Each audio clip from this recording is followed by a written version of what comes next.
I'll start by saying I have a terrible biological father. He's been a shady person all my life and constantly caused me a lot of grief. This is just one of those examples. When I was 4, my parents split up.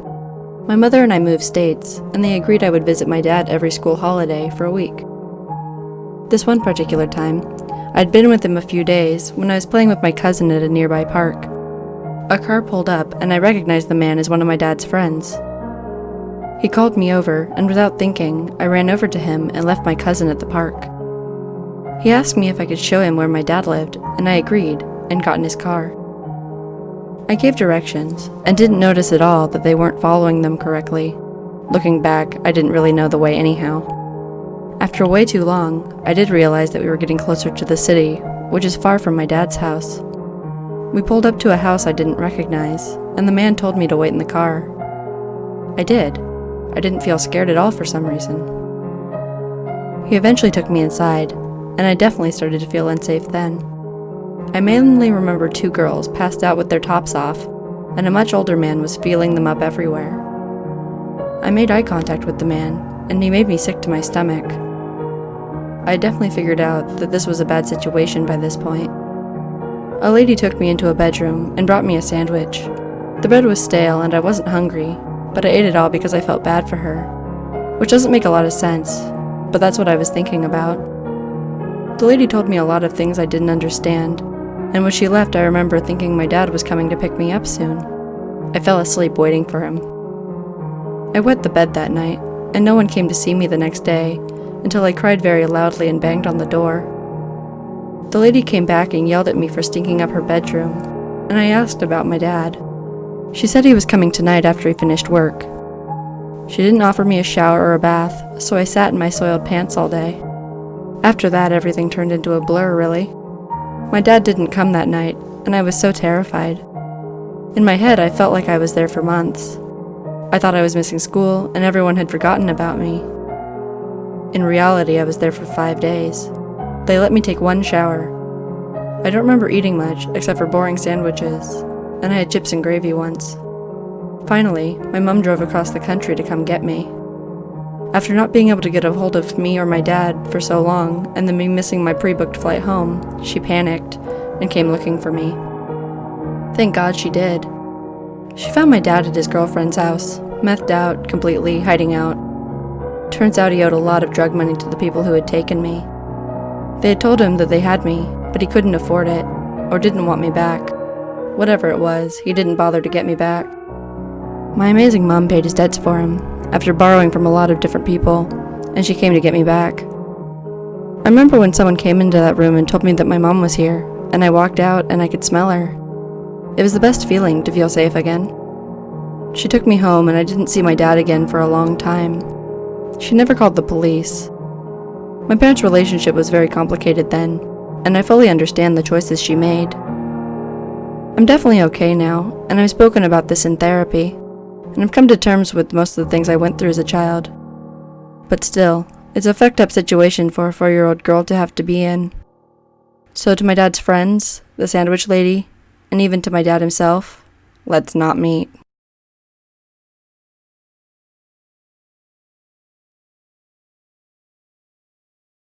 So in college, I had 2 male friends that I hung out with all the time. This older dude, maybe late 40s, who we'll call Jordan, just one day latched onto my group. I can't remember why or how. He was weird, had this strange, forceful gait like he was walking against hurricane force winds, and we never saw him with other people. He was a big guy, not fat, but hefty, easily over 6 feet. My friends and I, being mostly good people, let him hang around. My buddies and I liked to grab drinks at the college bar after late classes, and one night Jordan somehow found out and showed up. He started pounding back beers, and in an hour or 2, he had had maybe 4 or 5, and kept asking more and more forcefully, who wants another, or let's get another. My friends and I kept exchanging glances, and ended up cutting the night short. This happened a couple of other times, to the point where my friends and I had to use code words or texting for plans, even outright lying and saying we weren't going out. One night, Jordan roped me into driving it to his car, which was parked off campus, but fairly close by, maybe half a kilometer. He was really pissing me off, kept asking when we would all go out for drinks again. So I suddenly said, probably too loudly, "Dude, never. You're a major alcoholic." He gets all weepy and says stuff like, "No one ever cared enough to be open about me with it," and "You're right," and proceeds to sit in my car and bare his soul. I finally have to kick him out. After this, he starts getting super possessive, always trying to get me alone, telling me super personal stuff, as if we'd been friends since childhood, and just all around being creepy and awkward. My buddies and I start avoiding him, ignoring his "where are you" texts. Rather childish, but whatever.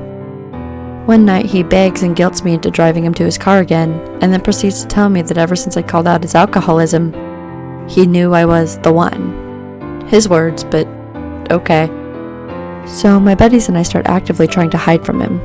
We all smoke, so my buddies and I would start going to random places to smoke, sometimes walking to other college buildings, but Jordan always found us and forced his company on us.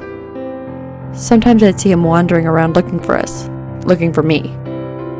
Jordan had a job at an O&G company and kept telling me he'd get me a job, which I desperately needed. So I kept putting up with him. I get the job, and when I started, Jordan wasn't there. Turns out he had showed up for work hammered and got fired. By this point, he had been continually liking and commenting on everything I would post on Facebook, saying increasingly odd things, still trying to hunt me down every spare minute on campus. He complained to me that he had just had a few drinks on July 4th, and how unfair it was for him to have been fired. He was constantly bugging me to talk to everyone at work to see if he could get his job back. One day at school, my buddies and I were smoking and hiding, and decided to go out onto the campus food court. We saw him looking for me, so we took a roundabout way. We saw a weird-looking caterpillar and stopped to watch it, but saw that he had seen us, so we pretended that we didn't see him and hurried back to the food court. When we get inside, we find a place to hide out where we could see him come in and start tearing the place apart looking for me. Whenever he did corner me, he'd always bring up things like throwaway comments I had made months ago. Things that not even I remembered saying, which thoroughly creeped me out. A coworker then told me that Jordan had been talking about me nonstop to everyone, telling them what an amazing chick I was, so cool because I rode a motorcycle, blah blah blah.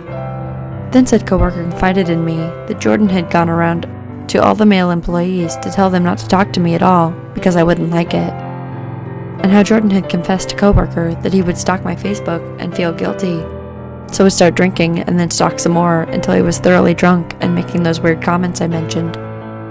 At that point, I finally lost it with Jordan. I sent him a scathing Facebook message telling him to leave me and my friends alone. He wasn't welcome to hang out with us, and I didn't want him talking to me ever again. Then I blocked him. Luckily, he obeyed me, but one day I saw him at a special independent study presentation we had both been in, and next to tears he comes up to me and starts going on about how sorry he was, and kept saying, "But you didn't have to block me, you know." I told him that yes, I honestly did. Come to find out from my two buddies, one time Jordan had been talking to them while I wasn't there, and told them a story about how he and his grimy Navy buddies had been in Thailand, and one of them tried to hire a young hooker. When they found out that the hooker was a young boy, and Jordan is laughing while he's telling him this, him and his Navy guys fucking beat the hooker to death, and he's laughing about it. I don't know if I'm overreacting, but I always felt unsafe around him. I don't know what he was capable of, and he was easily over a head taller than me, and obviously strong. I'm extremely glad he never found out where I lived.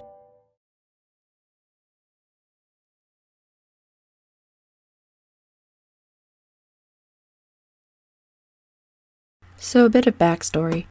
I'm an 18-year-old female from the UK. This happened in February of 2019, and I was 17 at the time. I got set up on a semi-blind date, we'd seen photos of each other, by a mutual friend, and this guy we'll call Cameron. He was 19. Cameron seemed like your average guy, maybe a little too into video games, anime, and stuff, but overall nothing my friends told me about him seemed off in any kind of way. Our mutual friends gave us each other's numbers, and we texted for a night and decided to meet in a Starbucks the next day, since we were both free. I never liked to meet new people this soon, but I figured since Cameron knew my friend, it couldn't possibly go wrong. How mistaken I was.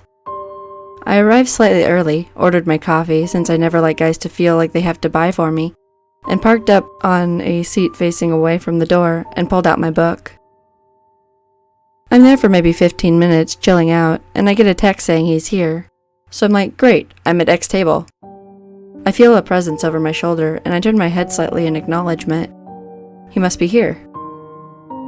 Before I even get the chance to squeak out a hello, his lips latch onto my neck, and he starts sucking on it. Now, I don't like people touching my neck at the best of times. I'm very ticklish, and I get super uncomfortable by people even touching my neck.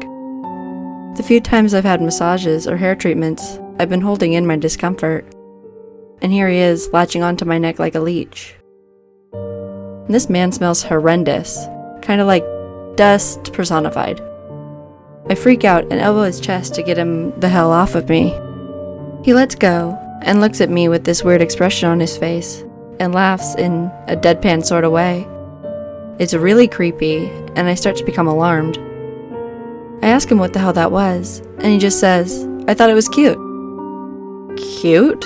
In what world? I try to have a conversation. I'm like, okay, first impressions don't mean anything. Let's try and give him a chance. But he's just creepily staring at my chest. He says, wow, I didn't know Asians could have boobs like those. I better not let you go. Direct quote, I can't make this shit up. I'm distinctly uncomfortable, but I don't want to run away. He's giving me really weird vibes. So I go into the ladies' bathroom and wait for someone else to come in. I ask for her to help me get out undetected. I don't want this man following me home or some shit, and she of course agrees. She lends me her hat and scarf. It's February in the UK after all. And we come out of the bathroom together. She managed to help sneak me out the back door of the Starbucks without him noticing me. He asked my friend where I went, but I told my friend never to mention me again. I was too terrified. I know I probably didn't behave well, and I should have just told him I was leaving, but I was honestly just scared. So, to the guy who decided it was appropriate to suck my neck before we'd even said hello, let's not meet again.